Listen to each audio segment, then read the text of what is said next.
It was an important weekend for both parties ahead of the November election. In a little more than 10 weeks from now, we will know whether Governor Rick Snyder will remain in office and who our next U.S. Senator will be.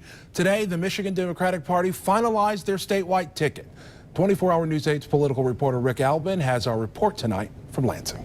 Democrats leave their state convention energized, ready for an election they've been waiting for since 2010.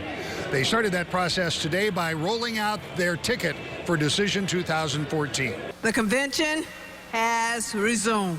Mark Schauer has been the presumptive nominee for governor for months as Democrats avoided a primary. That was made official in August, and today it was time for Democrats to approve and get behind the rest of the ticket. For Secretary of State, it was Godfrey Dillard.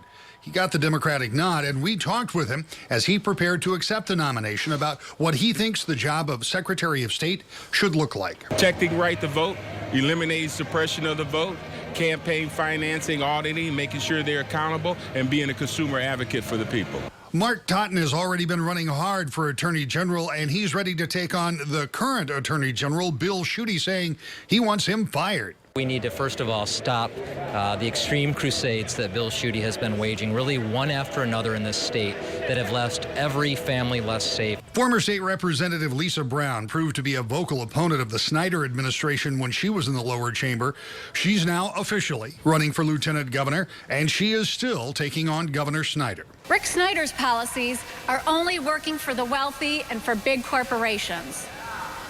Snyder ran as a tough nerd, but he's been tough on all the wrong people. The candidates selected today for Lieutenant Governor, Secretary of State, and Attorney General, along with candidate for Governor Mark Schauer, have a lot in common, of course. They are all Democrats. They all have significant differences with the current administration, and they're all running against incumbents who have had 4 years to introduce themselves to the voters of Michigan for better or worse.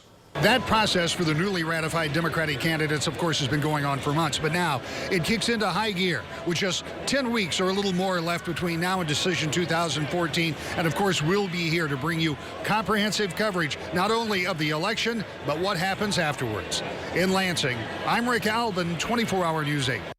Rick, on top of it all for us, as always, yesterday we were in Novi as Republicans made their ticket selections for the November election final. Lieutenant Governor Brian Calley, Secretary of State Ruth Johnson, and Attorney General Bill Schuette will all run again. Both parties also selected candidates for state school board and university boards. Election night is now just 72 days away, and our coverage is in full swing. Watch for daily developments right here on 24-hour News 8 as the big races get closer and closer, and we get closer to heading out for the vote for Decision 2014.